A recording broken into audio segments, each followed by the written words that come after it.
بسم الله الرحمن الرحيم.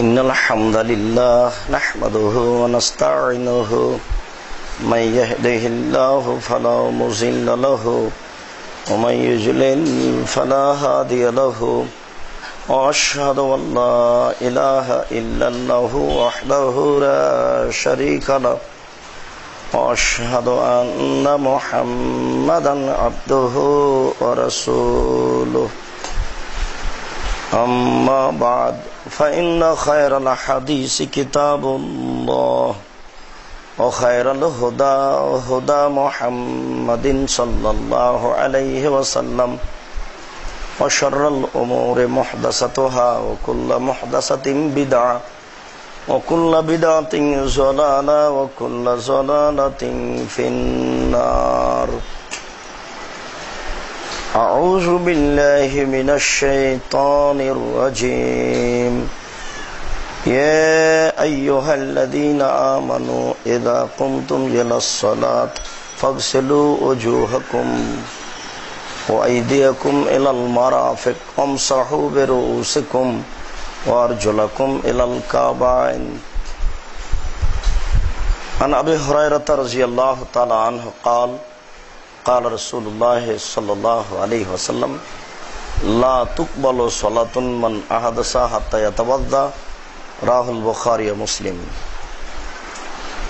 عن عبد الله بن عمر رضي الله تعالى عنه قال قال رسول الله صلى الله عليه وسلم لا تقبل صلاة بغير طهور ولا صدقة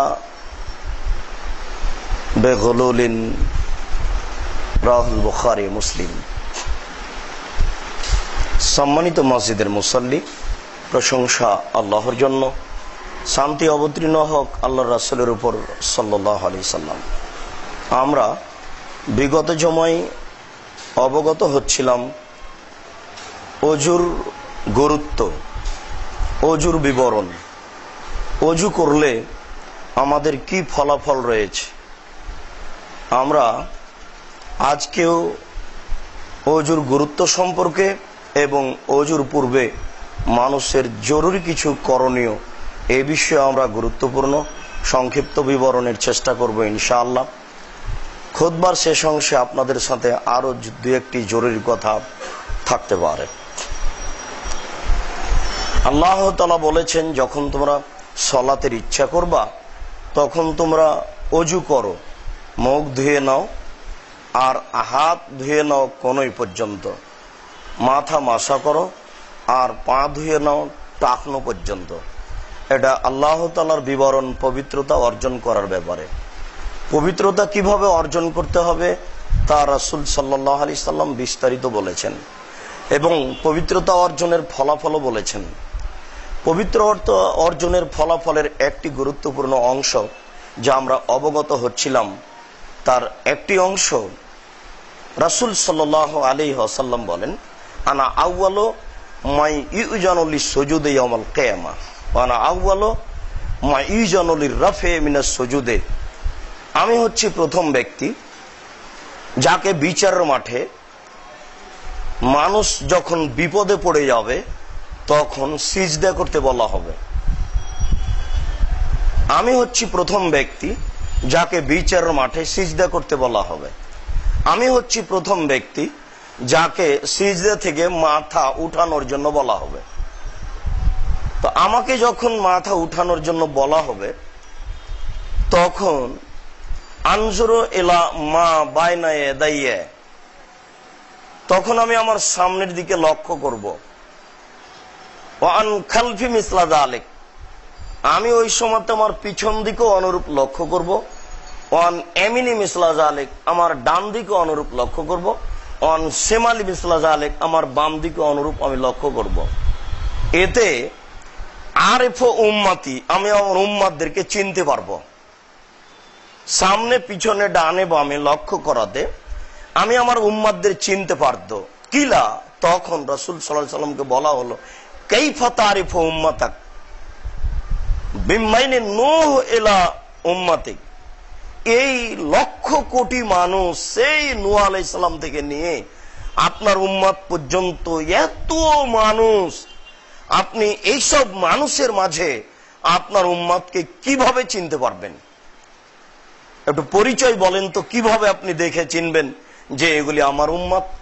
তখন তিনি প্রথম বাক্যে বললেন, গুররুল মুহাজ্জালুনা মিন আসারিস সুজুদ, তাদের অজুর অঙ্গগুলি চকচক করবে, ঝকমক করবে, এটা আমি দেখে বুঝতে পারবো যে এরা হচ্ছে আমার উম্মত। তাহলে অন্যান্য নবীর উম্মতের এমন হবে এটা বোঝা যায় না। তাদেরও যদি এমন হয়ে যায় তাহলে তো পার্থক্য করা যাবে না। আল্লাহ রাসূল 1 নম্বরে এটা বললেন। তিনি 2 নম্বরে বললেন যে ইন্নাহুম ইউতাউনা আমালাহুম বিআইদিম বিয়ামিনিহিম ওয়া ফি রাওয়াতিন বিআইমানিহিম, আর আমার উম্মতের সবাইকে ডান হাতে তার আমলনামা খাতা দেওয়া হবে। এটা হবে দ্বিতীয় পরিচয়। আমি এটা দেখে বুঝে নিব যে এরা আমার উম্মত। তারপরে তিনি বললেন ওয়ারিফুহুম তাসআবাইনা আইদিহিম জুরিয়াতুহুম, আরেকটা পরিচয় হচ্ছে যে তাদের ছোট ছোট বাচ্চাগুলি তাদের সামনে দৌড়াদৌড়ি করবে। এটা দেখে আমি চিনে নেব যে এরা আমার উম্মত। এই জন্য আপনাকে বলি যে ছেলে মেয়ে কম নেওয়া খুব লস।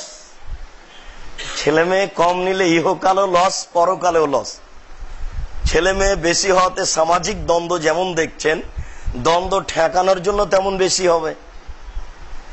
আর আপনারা যেমন অনেক কয়েকজন মিলে অনেক টাকা ইনকাম করছেন, তা আপনার ছেলে মেয়ে বেশি হলে তারাও অনেক টাকা ইনকাম করত। আর এই কথা চূড়ান্ত সত্য যে মানুষ যত বেশি হবে টাকা তত বেশি হবে, এটা আল্লাহ রাসূল বলছেন। আর আপনি তার একেবারে জাজল্য সাক্ষী যে মোবাইলে 1 মিনিটে 4 টাকা ইনকাম হবে, সারা দিনে লক্ষ কোটি টাকা ইনকাম হবে, এটা 20 বছর পূর্বে কারো জানা ছিল না। তাহলে 20 বছর পরে আরো কত পথ বের হবে যা মানুষ আজ জানে না। আল্লাহ রাসূল বলেছেন একটা গাভীর দুধ খাবে 1 গ্রাম। আমরা 15 বছরের ব্যবধানে দেখছি যে একটা গাভীর দুধ হতো হাফ কেজি থেকে 3 কেজি, এখন একটা গাভীর দুধ হয় 3 কেজি থেকে 40 কেজি। তাহলে এটা 15 বছরের ব্যবধানে 20 বছর 50 বছর পরে একটা গাভী কত দুধ দিবে তা আপনি বলতে পারবেন না। তবে আল্লাহ রাসূল বলেছেন একটা গাভীর দুধ খাবে 1 গ্রাম। তিনি একথা বলেছেন যে একটা ডালিম খাবে একটা বংশ। আমরা দেখেছি যে ডালিম হচ্ছে 1 ছটাক 2 ছটাক, কিন্তু একটা ডালিম 1 কেজি 1.5 কেজি, এটা তো আমরা ভাবিনি। 15 বছরের ব্যবধানে এত দেখছি। আল্লাহ রাসূল বলেছেন একটা ডালিম খাবে একটা বংশ। এবং মরুভূমিতে শস্য উৎপাদন হবে, যেখানে শস্য উৎপাদন হওয়ার কোনো ধারণাই করা যায় না। মানুষের অর্থ সম্পদ কত বেশি হবে তা মানুষ জানে না। কাজেই ছেলে মেয়ে বেশি হলে মানুষের টাকা কমে যাবে, মানুষ গরিব হবে, এই কথা একেবারেই ঠিক নয়। আর ছেলে মেয়ে যদি বাল্য অবস্থায় মারা যায় তাহলে এই বাচ্চাগুলি আপনার সামনে দৌড়াদৌড়ি করবে। আর ছেলে মেয়েই যদি 1টা বা 2টা হয় তাহলে কয়টা মরে আর কয়টা থাকে? একথা আল্লাহ রাসূল বলছেন যেগুলো বাল্য অবস্থায় মারা যাবে সেইগুলি বিচারের মাঠে পিতার জামা কাপড় ধরে নিয়ে আল্লাহর সামনে বেঁকে বসবে এবং বলবে, যতক্ষণ পর্যন্ত আমার পিতা মাতাকে জান্নাতে না দেওয়া হবে ততক্ষণ পর্যন্ত আমরা যাব না। যাব না মানে যাবেই না, যাবেই না। তাহলে এটা আপনার জন্য একটা বড় ফল, বড় সুবিধার দিক। মানুষ তো বুঝে না। রাসূল সাল্লাল্লাহু আলাইহি সাল্লাম বললেন যে নারী যদি 3টি কাজ করতে পারে তাহলে তার জন্য নগদ জান্নাত। 1, বেশি বেশি বাচ্চা দিতে পারে। 2, স্বামীকে ভালোবাসতে পারে। 3, স্বামী যদি কোনো সময় রাগ করে তাহলে হাত ধরে বলে, যতক্ষণ পর্যন্ত আপনি খুশি না হবেন ততক্ষণ পর্যন্ত দাঁত দিয়ে কিছু চাবাবো না, এমন দাবি যে করতে পারে তার জন্য নগদ জান্নাত। তার 1 নম্বরে আছে বেশি বেশি বাচ্চা দিতে পারেন। তো এখন দুইজনই বাচ্চা ঠেকানোর প্রাণপণে চেষ্টা করছে, যা ইহকালেও লস, পরকালেও লস। রাসূল সাল্লাল্লাহু আলাইহি ওয়াসাল্লাম বললেন, আমার উম্মতকে আমি চিনতে পারবো তার তিনটি প্রমাণ। এক, অজুর অঙ্গগুলি একবারে ঝকমক ঝকমক করবে। দুই, আমার উম্মতের ডান হাতে খাতা দেওয়া হবে। তিন, তাদের ছোট ছোট বাচ্চাগুলি তাদের সামনে ছুটাছুটি করবে। এই তিনটি পরিচয় আমার উম্মত চিনার, এই তিনটির ভিত্তিতে আমি বিচারের মাঠে আমার উম্মতকে চিনে নিব। অবশ্য তিনি একথাও বলেছেন যে আমি সবার আগে হাউজে কাউসারে উপস্থিত হব, যারা আমার পাশে আসবে তারা হাউজে কাউসারের পানি পান করবে, আর যারা পানি পান করবে তারা কোনোদিন আর পিপাসিত হবে না। সুম্মা লা ইয়ারদান্না আলাইয়া কওমুন, এরপরও বেশ কিছু মানুষ আমার সামনে আসবে, আরেফুহুম ওহুম ইয়ারিফুনানি, আমি তাদের চিনতে পারবো এরা আমার উম্মত, তারাও চিনতে পারবে ইনি আমার নবী, ইনি আমাদের নবী। এই চিনতে চিনতেই আমার মাঝে আর তাদের মাঝে একটা অন্তরাল আর করা হবে। আমি তখন বলবো, কি ব্যাপার, ইন্নাহু মিন্নি, ওরা তো আমার উম্মত, তো আমার মাঝে আর তাদের মাঝে একটা অন্তরাল দেওয়া হচ্ছে কেন? তখন ফেরেশতারা বলবেন, ইন্নাকা লা তাদরি মা হাদাসু বাদাক, আপনি তো জানেন না আপনার পরে তারা ধর্মের নামে কত কি ঘটিয়েছে।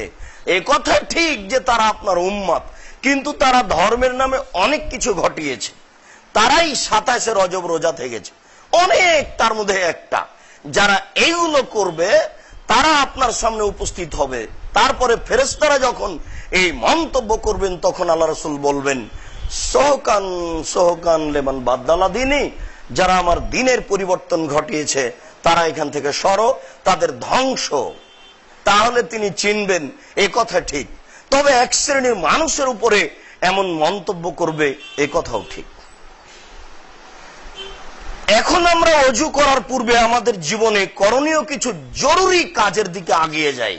তার একটা জরুরি কাজ হচ্ছে নারীদের জন্য ঋতু থেকে পবিত্র হওয়া। নারীরা যদি ঋতুবতী হয় তাহলে ঋতু থেকে তাদের পবিত্র হওয়ার জন্য তাদের প্রথম কাজ অজু করার পূর্বে গোসল করে অজু করবে।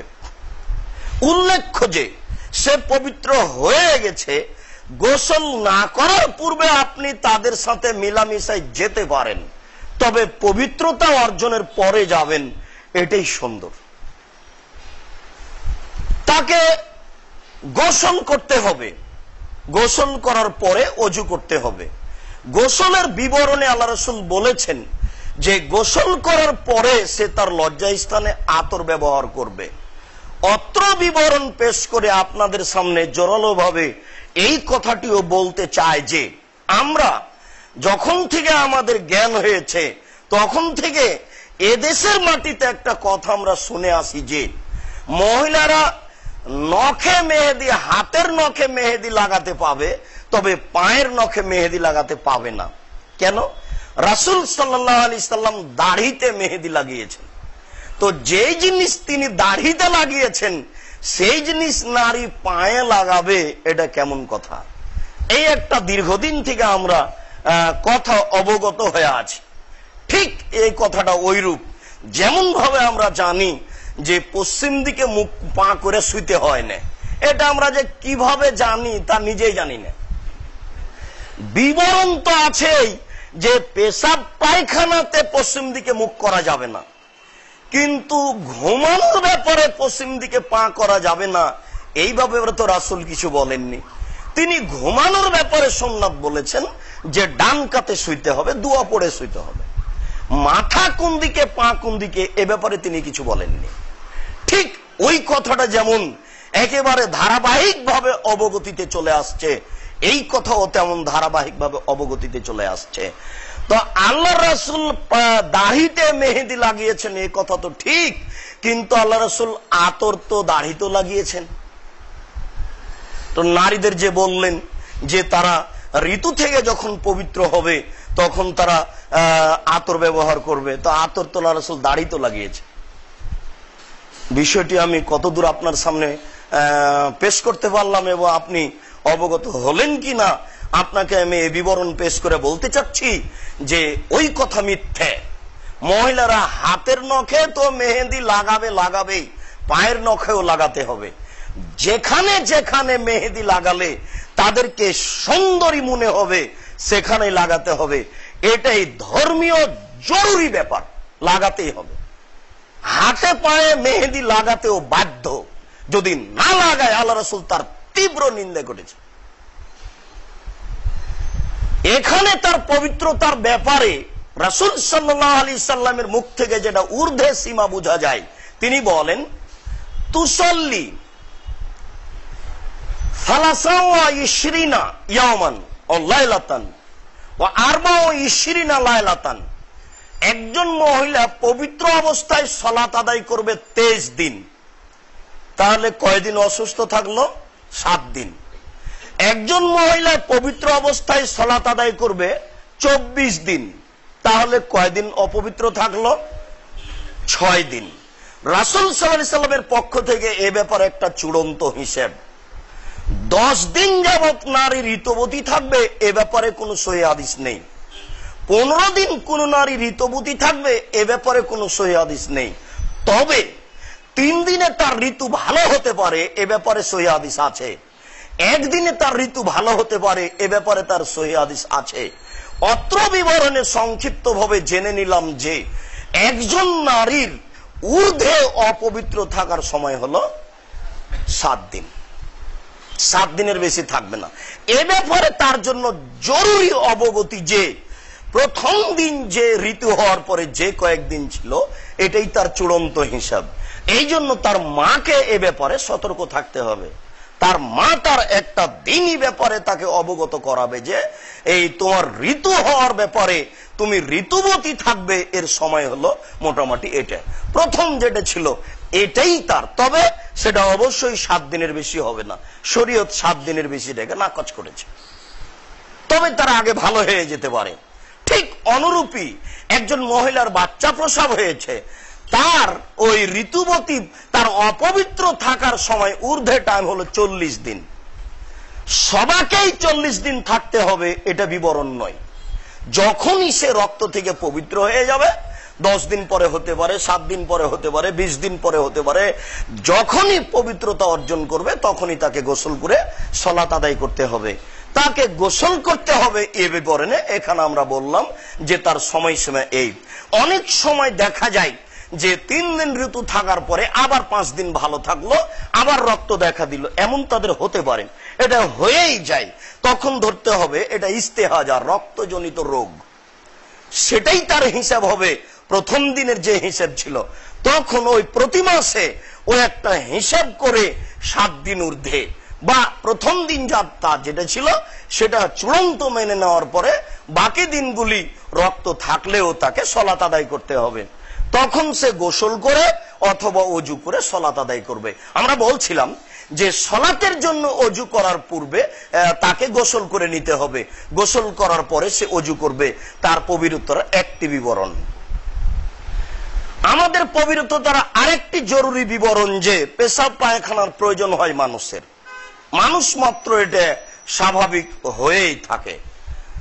এখানে পবিত্রতা অর্জন করার কয়েকটি গুরুত্বপূর্ণ বিষয়, বিশেষভাবে একটি হচ্ছে পবিত্রতা অর্জন করা ফরজ গোসলের জন্য গোসল করে, আর একটি হচ্ছে পবিত্রতা অর্জন করা জুমার দিন গোসল করে। জুমার দিন গোসল করতে হবে এ ব্যাপারে জরুরি রাসূল কিছু বলেননি, তবে আল্লাহ রাসূল বলেছেন যে আল গোসলু ওয়াজিবুন ইয়াউমাল জুমা আলা কুল্লি মুহতালিম। যারা যুবক যুবতী তাদের জন্য জুমার দিন গোসল করা জরুরি। অত্র হাদিসে জরুরি শব্দ উল্লেখ হয়েছে। অন্য এক বর্ণনায় এসেছে ওয়াইনি ইয়াতাওয়াদ্দা ফাবেহা, জুমার দিন যদি ওযু করে তো ভালো, আর জুমার দিন যদি গোসল করে তাহলে উত্তম। আমরা বিগত দিনে জেনেছিলাম যে নিজে গোসল করলো, স্ত্রীকে গোসল করালো, তারপর ভালো উত্তম পবিত্র পোশাক পরলো, তারপরে গায়ে আতর লাগালো সম্ভবপর, এরপরে পায়ে হেঁটে মসজিদে গেল, আর কারো কাঁধে গিয়ে সামনে গেল না, ইমামের খুতবা শুনলো, এরপরে ইমামের সাথে সালাত আদায় করলো, তাহলে তার প্রত্যেক পদক্ষেপ সমান, 1 বছর সিয়াম থেকে যা নেকি হয় তাই হবে। প্রত্যেক পদক্ষেপ সমান, 1 বছর তাহাজ্জুদ পড়ে যা নেকি হয় তাই হবে। এখানে আমরা এই বিবরণে বুঝতে চাচ্ছি যে জুমার দিন গোসল করা কি জরুরি? জি না, জুমার দিন গোসল করা জরুরি নয়। জরুরি সময়টা ছিল ওই সময়তে যে রাসূল সাল্লাল্লাহু আলাইহি সাল্লামের সঙ্গী সাথীরা যারা কাজের মানুষ ছিল, সৌদি আরবের আবহাওয়া খুব গরম, তারা মাঠে কাজ করতে যেত, এরপরে গোসলের প্রতি তারা অত ভ্রুক্ষেপ করতো না। এখনো পাকিস্তানিরা 2 মাস 2.5 মাস গোসল করে না, 15 দিন 20 দিন গোসল করে না। এই আচরণ তাদের আগে থেকেই আছে। তো তারা গোসল করা খুব একটা প্রয়োজন মনে করতো না। তখন মাঠ থেকে কাজ করে এই মসজিদে এসে ঢুকতো, আর একবারে ছাদটা একবারে নিকটে, সূর্য একবারে মাথার উপরে ধরে নিতে হবে। শরীর তখন ঘেমে যেত, গন্ধ করত, আরেকজন কষ্ট পেত। পরিস্থিতি দেখে আল্লাহ রাসূল গোসলের বিষয়টি জরুরি করেছে, যদি এমনটি হয় তাহলে। তাছাড়া জুমার দিন গোসল জরুরি এ কথা নয়। জুমার দিন গোসল করা ভালো, নিজে করলো, স্ত্রীকে করালো বা নিজে করে আসলো, জুমার দিন গোসল করা ভালো। এরপরে ফরজ গোসল, জরুরি ভিত্তিতে ফরজ গোসল করতে হবে এ কথাই ঠিক, যদি আপনার শরীর ঠিক থাকে তাহলে। আয়েশা রাদিয়াল্লাহু তাআলা আনহার বিবরণে বোঝা যায়, তিনি বলেন যে কানান নবী সাল্লাল্লাহু আলাইহি সাল্লাম ইগতাসিল, আল্লাহ রাসূল ফরজ গোসল করতেন। ফাবাদা ফাগাসালা ইয়াদাইহি, তিনি যখন গোসল আরম্ভ করতেন ফরজ গোসল, তখন তিনি আগে হাত ধুয়ে নিতেন। হাত ধুয়ে নেওয়ার পরে লজ্জায় স্থান ধুয়ে নিয়ে হাতটা মেজে নিয়ে ইয়াতাওয়াদ্দাউ কামা ইয়াতাওয়াজ্জু লিস-সালাহ, তিনি ওযু করতেন সালাতের ওযুর মতো। তবে তিনি পা ধৌত করতেন না। ওযু করতেন সালাতের ওযুর মতো, তবে তিনি পা ধৌত করতেন না। এরপরে আয়েশা রাদিয়াল্লাহু তাআলা আনহা বলেন, সুম্মা ইদখুলু আসাবিহু ফিল ইনাই, তারপর তিনি হাতটা আঙ্গুলটা পানিতে ডুবিয়ে দিতেন। এরপর পানি হাতে বা নিয়ে অঞ্জলিতে নিয়ে তিনি ওই পানি তার মাথার চুলে দিয়ে ইউখাল্লিলু বিহা রাসাহু ওয়াসুলা রাসিহি, তিনি তার মাথার চুলের গোড়া গোড়ায় পৌঁছিয়ে দেওয়ার চেষ্টা করতেন। নারীকে তার চুলের খোপা খুলতে হবে এ ব্যাপারে জরুরি কোনো বিবরণ নেই, তবে তিনি চুলের গোড়াতে পানিটা পৌঁছার চেষ্টা করতেন। এরপরে আয়েশা রাদিয়াল্লাহু তাআলা আনহা বলেন, সুম্মা, এরপরে তিনি ইয়াতানাওয়ালু সালাসা গারাফাতিন, 3 অঞ্জলি পানি নিতেন, ও ইয়াসুব্বু আলা রাসিহি, মাথার উপরে ঢেলে দিতেন। সুম্মা ইয়াসুব্বুল মা আলা সাইরি জাসাদিহি, এরপরে পুরো শরীরে পানি ঢেলে দিতেন। উল্লেখ্য যে আপনি অজু করার পরে গোসলখানায় অজু করার পরে আপনি নল ছেড়ে দিলেন মাথায়, আপনি শরীর সম্পূর্ণ ধুয়ে নিলেন, এতে গোসল হয়ে যাবে, কোনো সমস্যা নেই। তবে বালতিতে পানি আছে, তখন আপনি ফরজ গোসল এই পদ্ধতিতে করবেন, এটাই সুন্নাত। উল্লেখ্য যে আয়েশা রাদিয়াল্লাহু তাআলা আনহা বলেন, কুনতু আগতাসিলু আনা ওয়ান নবী সাল্লাল্লাহু আলাইহি সাল্লাম ফি ইনাইন ওয়াহিদ, আমি এবং আল্লাহর রাসূল একটি পাত্রে গোসল করতাম। লাইসা বাইনিহি ওয়া বাইনাহু, আমার মাঝে আর তার মাঝে কোনো অন্তরাল থাকতো না। উল্লেখ্য যে ঘেরা যদি গোসলখানা হয়, গোসলখানা থেকে বাইরে কিছু দেখা যায় না, এমন যদি গোসলখানা হয়, তাহলে আপনার পরনে কাপড় থাকা জরুরি নয়। ছায়া হোক, লুঙ্গি হোক, গামছা হোক, কোনো কিছুই থাকা জরুরি নয়।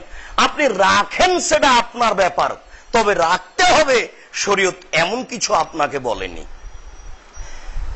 আয়েশা রাদিয়াল্লাহু তাআলা আনহা বলেন, এই সময়ে আমরা উভয়ই গোসলখানাতে একসাথে থেকে একটি পাত্র থেকে পানি উঠাতাম। পানি উঠানোর সময়তে আমার হাত তার হাতের সাথে, আমার বাটিটা তার বাটির সাথে ধাক্কা খেয়ে যেত। তখন আমি বলতাম, দাঁড়ালি দাঁড়ালি, আরে ছাড়েন তো, আমি আগে পানি নি। তখন উনি বলতেন, আরে তুমি ছাড়ো, আমি আগে পানি নি। এরকম একটা পরিবেশ আমাদের গোসল করার সময় থাকতো। অজু করে যেহেতু গোসল শুরু হয়েছে, আপনার পরনে কোনো কাপড় নেই, গোসল শেষ করলেন, এই অজুতেই সালাত হবে। জরুরি যে হাঁটুর ওপরে কাপড় উঠে গেলে অজু নষ্ট হয়, এ কথা মিথ্যে।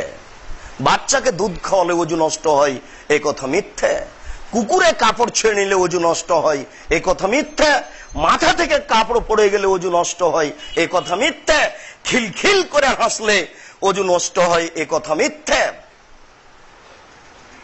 আপনার এখানে আপনার সাথে একটা জরুরি কথা, যে হাদিসে এসেছে, সহিহ হাদিসে, যে অজু করার পরে যদি লজ্জা স্থানে হাত পড়ে তাহলে অজু ভেঙে যাবে, একটি বর্ণনা।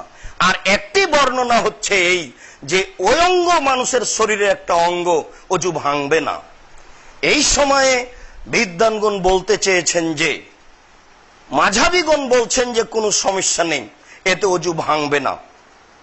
ইমাম শাফিঈ রাহিমাহুল্লাহ বলছেন যে না, এটা যখন হাতের সাথে কোনো অন্তরাল থাকবে, কাপড় থাকবে, তখন অজু ভাঙবে না। আর যদি অন্তরাল না থাকে তাহলে অজু ভেঙে যাবে। নাসিরউদ্দিন আলবানী রাহিমাহুল্লাহ বলছেন এই বিবরণগুলি হাদিসের একেবারে সরাসরি উল্টা। অজু ভেঙে যাওয়ার কোনো প্রশ্নই আসে না যদি কোনো মানুষ তার লজ্জা স্থান স্পর্শ করে উত্তেজনা অবস্থায়, তখন যদি মাঝি মানি চলে আসে অজু ভেঙে যাবে, এছাড়া তার অজু ভাঙবে না। রাত দিন আল্লাহ রাসূল আয়েশা রাদিয়াল্লাহু তাআলা আনহা এইভাবে অজু করে গোসল করে সালাত আদায় করতেন, পরে আর অজু করতেন না। এই একাধিক সহিহ হাদিসের বিপরীত হয়ে যায় ওই বিবরণ। কাজেই শরীরের কোন অঙ্গে হাত লেগে গেলে অজু ভেঙে যাবে এ কথা ঠিক নয়। উত্তেজনা অবস্থায় হাত লেগে গেলে অজু ভেঙে যাবে এ কথাই ঠিক। বিবরণে আপনাকে জরুরিভাবে এ কথা বলতে চাইলাম যে আপনার পরনে যে সব কাপড়গুলি ছিল সেগুলি ধুয়ে ফেলতে হবে এটাও নয়, বিছানের চাদরটা ধুইতে হবে এটাও নয়। ও তো তাহলে একটা হিন্দুর মতো হয়ে গেল। আপনাদের বাড়ির পাশে হিন্দু বাড়ি ছিল, আপনারা তো দেখেছেন খুব সকালে সকালে ওই হিন্দু মহিলার চুলার পাশটা লিপেছে, চুলার পাশটা লেপে চলে গেছে কলসটা নিয়ে নদীর ঘাটে, একবারে খুব সকালে। আমরা নদীতে যেতাম সকালে, বুঝতে পারতাম না যে ঘটনা কি এরা কেন সকালে এইভাবে আসে, তাদের এটা হলো গতি। তা আমরা তো আর এমন মানুষ নই যে এমন কিছু করতে হবে। দিনাজপুরে জনৈক হাই স্কুলের হেডমাস্টার বলছেন, আব্দুর রাজ্জাক সাহেব আপনাকে একটা গোপন কথা বলি, এই যে আমার খাট থেকে বাহির দরজা পর্যন্ত চট বিছানো আছে, কেন জানেন? এই জন্য চট বিছানো আছে যে স্ত্রী মিলনের পরে এই পা, খালি পা মাটিতে রাখা যাবে না। খালি পা যদি মাটিতে রাখি তাহলে মাটি অভিশাপ করবে। তো এই বিছানা থেকে নিয়ে বাহির দরজা পর্যন্ত চট বিছানো আছে, আর চট যেখানে শেষ সেখানে স্যান্ডেল আছে। বাস আমার পা আর মাটিতে পড়লো না। এটা হচ্ছে আপনার হিন্দু আনা একটা শিরকি কথা। এই বিষয়ে খুব সতর্ক সাবধান। যে রাজশাহী বাগমারার জনৈক ডাক্তার সাহেব বলছেন যে আব্দুর রাজ্জাক সাহেব, আমরা স্বামী স্ত্রী, একজন গোসল করতে যায় আর একজন আসি, এরকম সময়ে যদি কারো শরীরে লেগে যায় তাহলে গোসল বাতিল, আবার করতে হবে।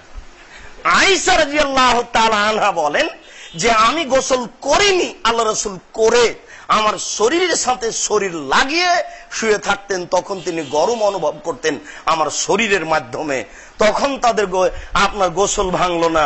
আর দেখেন কেমন খারাপ আকীদা, উল্টো আকীদা। এখানে আপনাকে জরুরি ভাবে বলছি যে আয়েশা রাদিয়াল্লাহু তাআলা আনহা বলেন, রাসূলের লুঙ্গিতে কাপড়ে যদি শুক্রকীট লেগে যেত, তাজা হয়ে আছে, তাহলে আমি হাত দিয়ে পানি দিয়ে ওই জায়গাটুকু ধুয়ে দিতাম। এবার তিনি মসজিদে সালাত আদায় করতে যেতেন, আমি লক্ষ্য করতাম কাপড়ে ওই যে জায়গাটা ধুয়ে দিয়েছি সেই জায়গাটা এখনো একটু চিহ্ন বহন করে।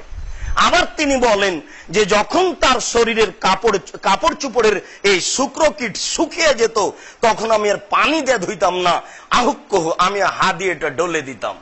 শুক্রকীট যদি শুকিয়ে যায় তাহলে হাত দিয়ে ডলে দিলেই সেটা পবিত্র হয়ে গেল। ওই মাদুরকে ধুইতে হবে, ওই চাদর ধুইতে হবে, পরনের কাপড় ধুইতে হবে, শাড়ি ধুইতে হবে। এগুলো হচ্ছে কুসংস্কার, হিন্দুদের নীতি। এসবগুলো থেকে সাবধান থাকতে হবে, বিরত থাকতে হবে। রাসূল সাল্লাল্লাহু আলাইহি সাল্লাম পদ্ধতিকে সহজ করেছেন, কিন্তু আপনি ভুল বুঝে পরিবেশ পরিস্থিতিকে আরো কঠিন করে দিয়েছেন।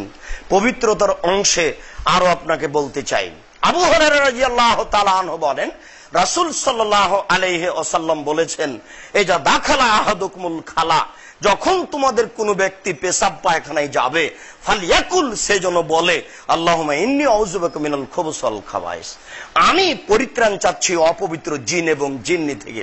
অন্য এক বর্ণনায় রাসূল সাল্লাল্লাহু আলাইহি সাল্লাম বলেন, যখন কোনো ব্যক্তি তার পেশাব পায়খানায় প্রবেশ করবে তখন সে যদি বলে বিসমিল্লাহ, তাহলে শয়তানের চোখ এবং এই ব্যক্তির লজ্জা স্থান, এই দুইয়ের মাঝে একটা অন্তরাল হয়ে যাবে, ও দেখতে পাবে না। দুই হাদিসের বিবরণ এই যে আপনি বিসমিল্লাহ আল্লাহুম্মা ইন্নী আউযু বিকা মিনাল খুবুসি ওয়াল খাবায়েস প্রথমে বিসমিল্লাহ লাগিয়ে যদি এই দোয়া পড়েন, তাহলে শয়তান ক্ষতি করা তো দূরের কথা, দেখতেই পাবে না। আর যদি বিসমিল্লাহ না বলেন, শয়তান দেখতে পাবে লজ্জা স্থান, কিন্তু ক্ষতি করতে পারবে না। এই জন্য বিসমিল্লাহ সহ এই দোয়াটি পড়া আমার আপনার জন্য একটি জরুরি ব্যাপার। রাসূল সাল্লাল্লাহু আলাইহি সাল্লামের পক্ষ থেকে আমরা যে দোয়া মুখস্থ করেছি আগে থেকে, আলহামদুলিল্লাহিল্লাযী আযহাবা আনিল আযা ওয়া আফানি, এই দোয়া চলবে না। এই হাদিস নিতান্তই যঈফ। আপনি পেশাব পায়খানা থেকে ফিরে আসার সময়তে বলবেন গোফরানাকা, তাহলে আপনি পবিত্রতা অর্জন করলেন। এটাই রাসূল সাল্লাল্লাহু আলাইহি সাল্লামের নীতি। পবিত্রতা অর্জন করার ব্যাপারে আমার আপনার সাথে জরুরি কথা যে, সালমান রাদিয়াল্লাহু তাআলা আনহু বলেন, নাহানা রাসূলুল্লাহ সাল্লাল্লাহু আলাইহি সাল্লাম আন নাস্তানজিয়া বিল ইয়ামিন, আল্লাহ রাসূল আমাদেরকে ডান হাতে ইস্তেঞ্জা করতে, পেশাব পায়খানা থেকে পবিত্রতা অর্জন করার ব্যাপারে ডান হাত ব্যবহার করতে নিষেধ করেছেন। আওয়ান নাস্তানজিয়া বিআকাল্লা মিন হাজারিন, 3 ঢেলের কমে পবিত্রতা অর্জন করতে নিষেধ করেছেন। আওয়ান নাস্তানজিয়া বিতামিন আও আজমিন, খাদ্য দিয়ে পবিত্রতা অর্জন করতে নিষেধ করেছেন এবং হাড় দ্বারা পবিত্রতা অর্জন করতে নিষেধ করেছেন। অফিরাতিন বেরৌসিন, গোবর দ্বারা পবিত্রতা অর্জন করতে নিষেধ করেছেন। তাহলে হাড়, গোবর এবং খাদ্য, এই 3টি দ্বারা পবিত্রতা অর্জন করা যাবে না। পবিত্রতা অর্জন করার ব্যাপারে একাধিক সহিহ হাদিস দ্বারা যা প্রমাণিত হয় যে, তা হচ্ছে আপনার পানি দিয়ে পবিত্রতা অর্জন করতে হবে। যদি পানি না থাকে তাহলে ঢেল বা টিস্যু পেপার দিয়ে পবিত্রতা অর্জন করতে হবে। পবিত্রতা অর্জনের এই 2টি মাধ্যম। উল্লেখ্য যে পবিত্রতা অর্জন যখন আমি পানি দিয়ে করছি, আল্লাহ রাসূল বলছেন পানি দিয়ে পবিত্রতা অর্জন করার পরে হাতটা মাটি দিয়ে অথবা সাবান দিয়ে আপনি মেজে পরিষ্কার করে নেন। তবে সাবান দিয়ে ওইভাবে পরিষ্কার হবে কিনা, মাটি দিয়ে মাজলে তার ভিতরে আর কোনো জীবাণু থাকবে না বলেই হাদিসে উল্লেখ হয়েছে। সাবান দিয়ে পবিত্রতা অর্জন করা যায়, এতে নিষেধাজ্ঞার কিছু নেই। যদি পানি না থাকে তাহলে ঢেল বা টিস্যু পেপার ব্যবহার করতে হবে পবিত্রতা অর্জনের জন্য। কিন্তু ঢেল নিয়ে 40 কদম হাঁটতে হবে, এটা হলো একটা নোংরামি কাজ। তারপরে পায়ের উপরে পা উঠাতে হবে, এটা হলো একটা বেহায়াই কাজ। এবং গলাতে আওয়াজ করতে হবে, এটা একবারে বড় ধরনের বেহায়াই। আগে ঢেল টিস্যু পেপার পরে পানি, এটা শরীয়ত বহির্ভূত কাজ, শরীয়তকে অপমান করা। আগে ঢেল টিস্যু পেপার তারপরে পানি, এটা হলো রাসূলকে অপমান করা। রাসূলের সুন্নাত হচ্ছে এটাই যে আপনি পানি দ্বারা পবিত্রতা অর্জন করুন, যখন পানি নেই তখন ঢেল বা টিস্যু পেপার দ্বারা পবিত্রতা অর্জন করুন। ঢেল নিয়ে 40 কদম হাঁটতে হবে, একবারে নেহায়াত অন্যায় একটা বেহায়াই কাজ।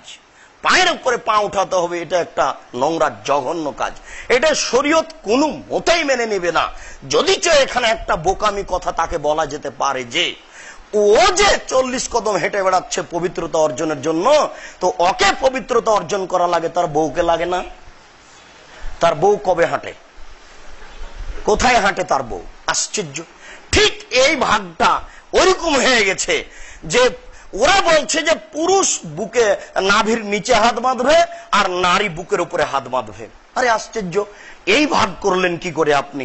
নারী পুরুষ সবাই নাভির নিচে হাত বাঁধুক, দলিল হাদিস জয়ীফ।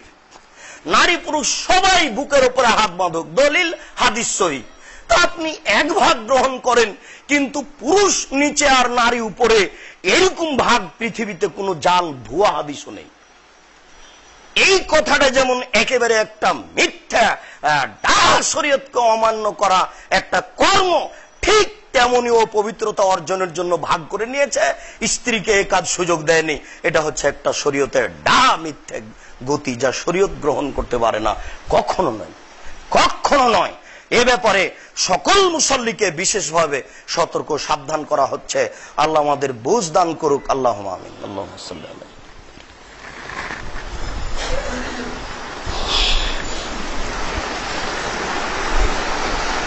হুযায়ফা রাদিয়াল্লাহু তাআলা আনহু বলেন, রাসূল সাল্লাল্লাহু আলাইহি ওয়াসাল্লাম বলেছেন, ফুজ্জিলনা আলান নাস বিসালাসিন, পৃথিবীর সকল মানুষের উপরে আমার উম্মতকে বিশেষ 3টি মর্যাদা দেওয়া হয়েছে। পৃথিবীর কোন মানুষকে এই মর্যাদা দেওয়া হয়নি, তা হলো পবিত্রতা অর্জনের ব্যাপারে। আমার উম্মতকে বিশেষ 3টি মর্যাদা দেওয়া হয়েছে, পৃথিবীর কোন মানুষকে এই মর্যাদা দেওয়া হয়নি। তার একটা হচ্ছে এই যে সুফুফানাকা সুফুফিল মালায়েকা, আমরা যে সারিবদ্ধ হয়ে দাঁড়াই বসি, এটা হলো ফেরেশতার বসা। এইরকম বসা কারো ছিল না। যদিচ কেন জানি আপনি যখন বলছি তখন পর্যন্ত মনে আছে, এখন আর নেই। মসজিদের কোন পুরুষ মুসল্লি, নারী মুসল্লি এটা দাম দিতে চাচ্ছে না। অথচ আল্লাহ রাসূল বলছেন যে আমার উম্মতের সারিবদ্ধ হয়ে বসে থাকা, দাঁড়িয়ে থাকা, এটা কাদের মতো? ফেরেশতাদের মতো। তাহলে আপনি নিশ্চিত বুঝে নেন যে ফেরেশতার সারিবদ্ধ আগে পিছে হয় না, 19-20 হয় না। তারপরে তিনি বলছেন, জয়লাত লানাল আরজু কুল্লুহা মাসজিদ, সারা পৃথিবী আমার জন্য মসজিদ। যেখানে সালাতের সময় হবে সেখানে নামাজ পড়ে নিব, কোনো সমস্যা নেই। বিগত কোন উম্মতের এটা সুযোগ ছিল না, তাদেরকে মসজিদে গিয়েই সালাত আদায় করতে হবে। ওয়া জয়লাত লানা তুরবাতুহা তাহুরান, এই সারা পৃথিবীর মাটি আমার উম্মতের জন্য পবিত্রতা অর্জনের মাধ্যম। এজা লাম এজিদিল মা, যখন পানি পাবে না, যখন পানি পাবে না তখন মাটি দিয়ে পবিত্রতা অর্জন করবে। অজুর জন্য, গোসলের জন্য। অজুর জন্য যা, গোসলের জন্য তা। বিসমিল্লাহ বলে হাত দুটি একবার মারবেন, বিসমিল্লাহ। এরপরে হাত দুটি মারার পরে ডান হাত বাম হাতের কবজির উপরে ঘোরাবেন। এরপরে আপনি মুখের উপর দিয়ে ঘুরিয়ে নেবেন। এই হলো মাসা। এটা হলো প্রথম বিবরণ। দ্বিতীয় বিবরণ এভাবে এসেছে, বিসমিল্লাহ বলে মাটির উপরে মারলেন, এরপরে এভাবে একটু ফোঁক দিলেন হাতের ওই তালুর সামনে, এরপরে আপনি হাত দুটি মুখের উপরে লাগিয়ে দিলেন। মুখের উপরে লাগিয়ে দেওয়ার পরে ডান হাত বাম হাতের কবজির উপরে ঘোরালেন, তারপর বাম হাতের কবজি ডান হাতের কবজির উপরে ঘোরালেন। এই হলো মাসা। অবশ্যই জরুরি ভাবে আপনাকে 2বার মাসা করা থেকে, 2বার মারা থেকে বেঁচে থাকতে হবে। 2বার মারার হাদিস ঠিক নয়, বুঝাতে পারলাম না মনে হয়। মাসা করার জন্য মাটিতে 2বার মারতে হবে, এই নীতি বাতিল, এই নীতি চলবে না। মাসা করার জন্য পবিত্রতা অর্জন গোসলেরও হতে পারে, অজুরও হতে পারে, 2বার মাটিতে মারতে হবে, এই নীতি বাতিল। আলী রাদিয়াল্লাহু তাআলা আনহু বলেন, লাউ কানা দীন আলার রায় লাকানা আসফালুল খুফে আওলা বিল মাসে মিন আলাহু। যদি ধর্ম মানুষের মতামতের উপরে হতো, যদি ধর্ম মানুষের মতামতের উপরে হতো, তাহলে মোজা মাসাটা পায়ের নিচের দিকে হতো। কেন? ধুলাবালি পায়ের নিচে লাগে। মোজা মাসা যদি মানুষের মতামতের উপরে হতো, তাহলে ওই মাসা করা বিষয়টি পায়ের তালার দিকে হতো। কিন্তু পায়ের তালা মাসা করা হয় না, উপরটা মাসা করা হয়। তাহলে ধর্ম মানুষের নীতির উপরে নয়। এরপরে তিনি বলছেন, রাইতু রাসূলুল্লাহ সাল্লাল্লাহু আলাইহি সাল্লাম ইয়ামসাহু খুফাইহা আলা জাহির কাদামাইহি, তিনি তার 2 মোজা মাসা করতেন তার পায়ের উপর দিক হতে। উল্লেখ্য যে মোজার আরবি হচ্ছে খুফ। যারা বলেছে যে চামড়ার মোজা হলে মাসা চলবে, তারা একটা মিথ্যা কথা বলেছে ধর্মের নামে।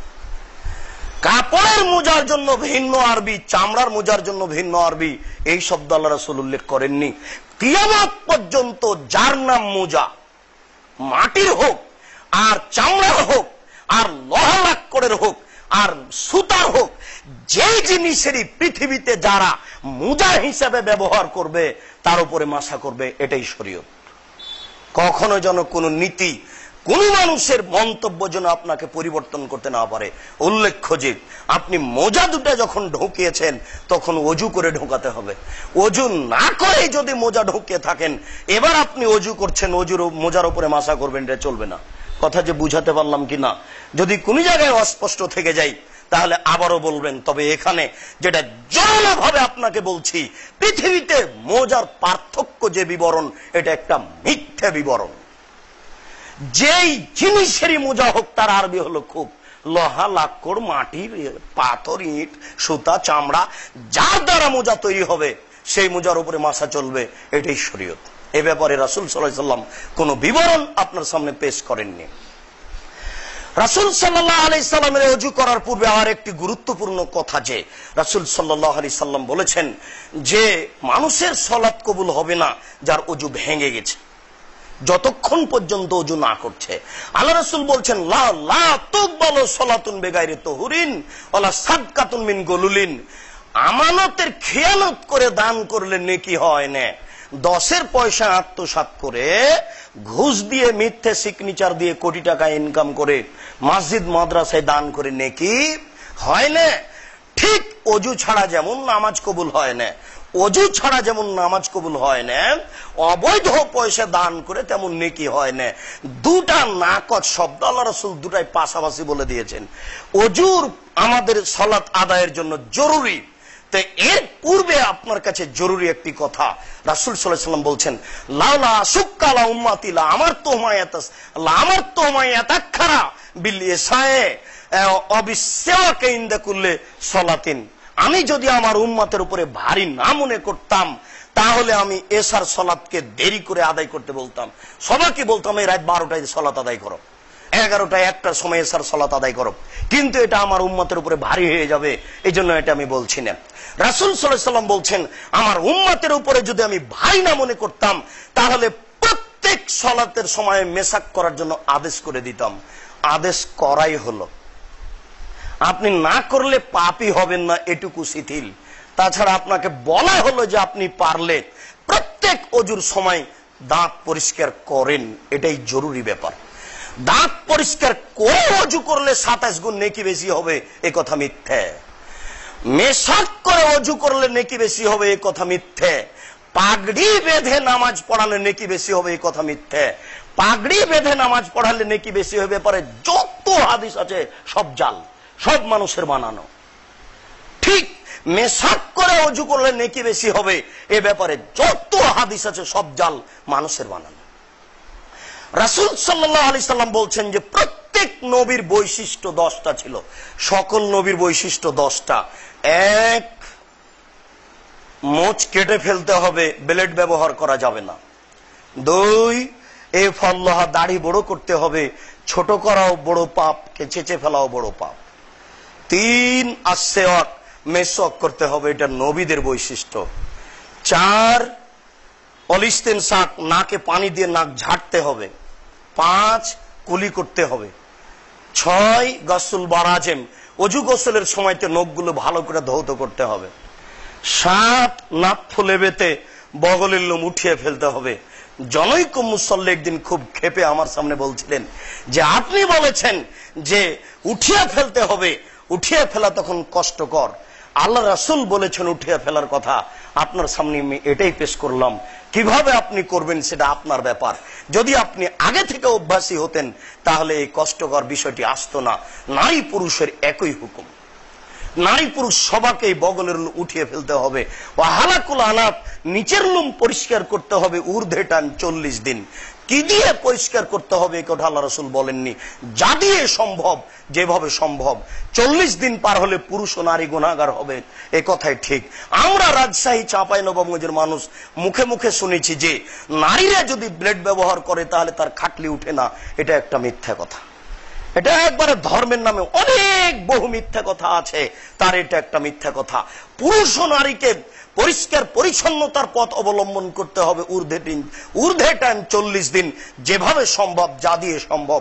পবিত্রতা অর্জনের ব্যাপারে আপনার সামনে গুরুত্বপূর্ণ অংশ পেশ করার পরে আজকের জন্য সংক্ষিপ্ত 2-1টি কথা, যে কোনো অংশে যদি ছুটে যায় পরবর্তীতে বললে আমরা আপনার সামনে বিষয়টি আরো স্পষ্ট করার চেষ্টা করব ইনশাআল্লাহুল আজিজ।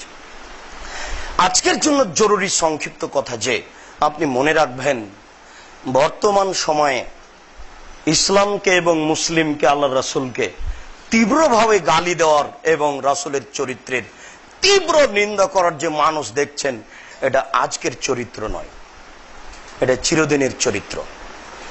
আপনাকে এটা কথায় মেনে নিতে হবে যে আল্লাহ বলছেন আদ সামুদ এবং ফেরাউনের মতো বদ মানুষ আমি কিয়ামত পর্যন্ত আর কোনোদিন সৃষ্টি করব না। লাম ইখলাক মিসলুহা ফিল বিলাদ। পৃথিবীর কোন দেশে, পৃথিবীর কোন জায়গাতে আদ এবং সামুদের চেয়ে এবং ফেরাউনের চেয়ে বদ মানুষ আমি কিয়ামত পর্যন্ত সৃষ্টি করব না। তাহলে আপনাকে বুঝে নিতে হবে যে তারা সমকালীন তাদের নবীর উপরে নোংরা ভাষা সহ যা সম্ভব তাই আচরণ করেছে।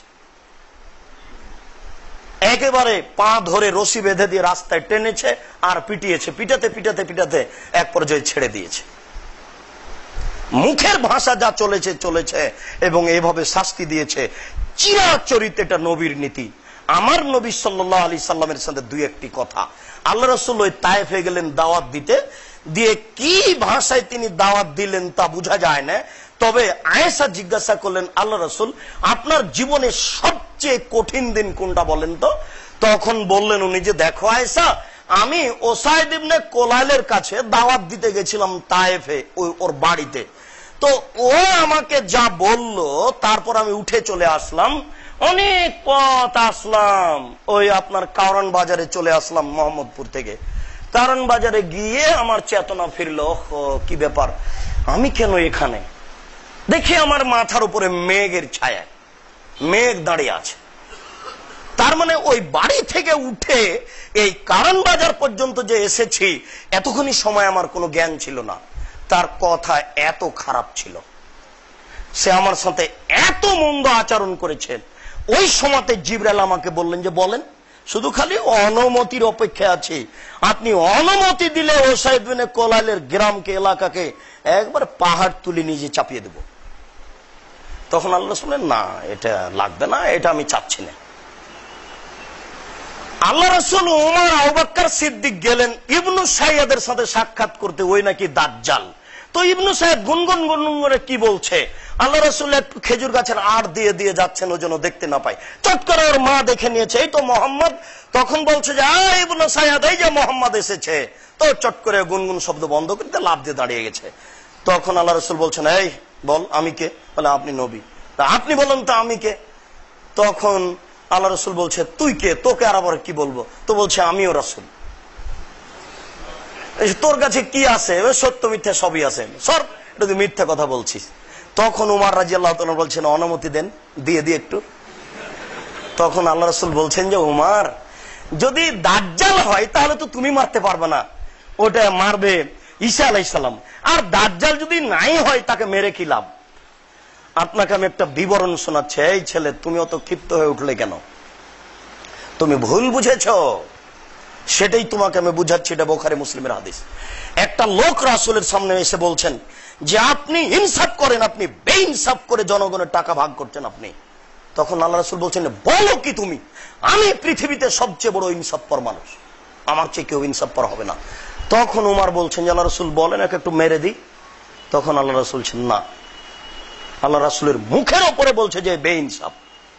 আল্লাহ রাসূল তাকে মারতে দিলেন না। বুখারী মুসলিম। হাতিব ইবনে বালদা একটা রাসূলের বিরুদ্ধে পত্র লিখেছিলেন, গোপন কথা রাসূলের জানিয়ে মুশরিকদের কাছে।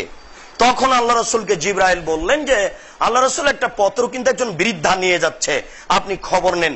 তখন আল্লাহ রাসূল বললেন, এই শোনো আলী, মারসাদ, তোমরা যাও, ওই হেঁটে চলে যাও রওজায়ে খাক, কারণ বাজারে যাবা, ওখানে একটা মেয়ে মানুষ পাবা, বৃদ্ধা, ওর কাছে একটা পত্র আছে, সংগ্রহ করতে হবে।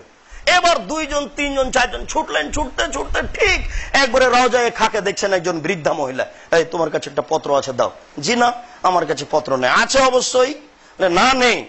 দেখো, যদি পত্র না দাও তাহলে তোমার পরনের কাপড় খুলে নিয়ে তোমাকে ল্যাংটা করে পত্র বের করব। পত্র বিবরণ দ্বারা বোঝানো হয়েছে যে জরুরি কারণে কোন নারী নগ্ন হতে পারে, ডাক্তারের কাছে এইভাবে আশ্রয় নিতেও পারে। তখন মহিলা দেখলো, নিরুপায় পত্রটা বের করে দিল। আল্লাহ রাসূল বলছেন, হাতিব ইবনে আবি বালদা এভাবে পত্র লিখলে কেন? তখন উমার বলছেন যে আপনি অনুমতি দেন না মারে দি? না, আগে বিষয়টি জানো, মারতে হবে না। সব বুখারী মুসলিমের বিবরণ।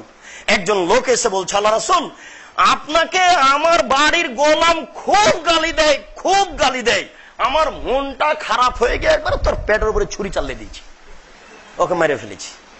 তো আল্লাহ রাসূল নাজায়েজ হলো এই কাজ, তেমন তিনি বললেন না, তবে তিনি তাকে উদ্বুদ্ধ করলেন না যে তুমি একটা ভালো কাজ করেছো, এবং এ কথাও তিনি বললেন না যে তাহলে এরকম মানুষকে হত্যা করতে হবে, তবে তিনি নাকচ করেননি।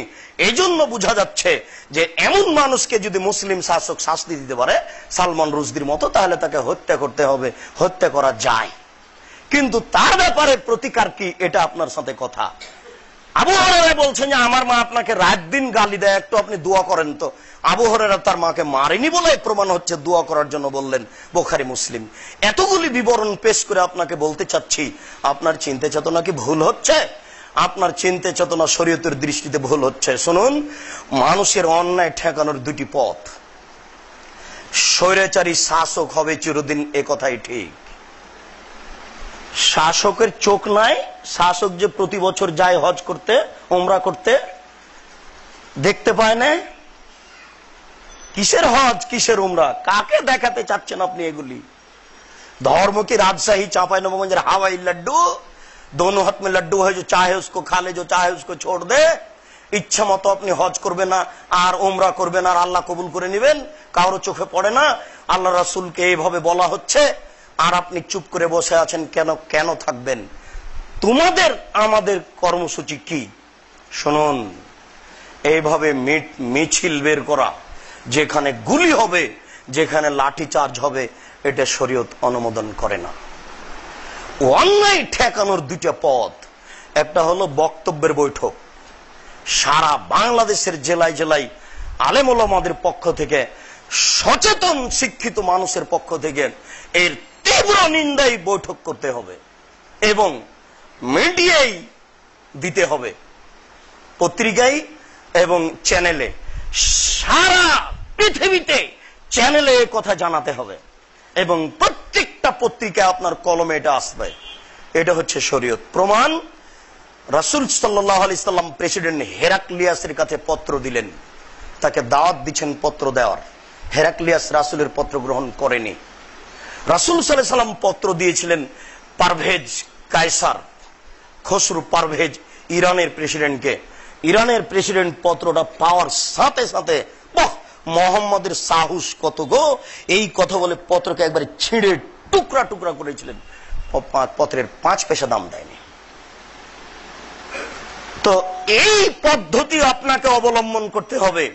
চিরদিনই অন্যায় থাকবে, একই অন্যায়, এরপরে আরো অন্যায় বেশি হবে। যত দিন যাবে তত মানুষ আগাছায় পরিণত হবে।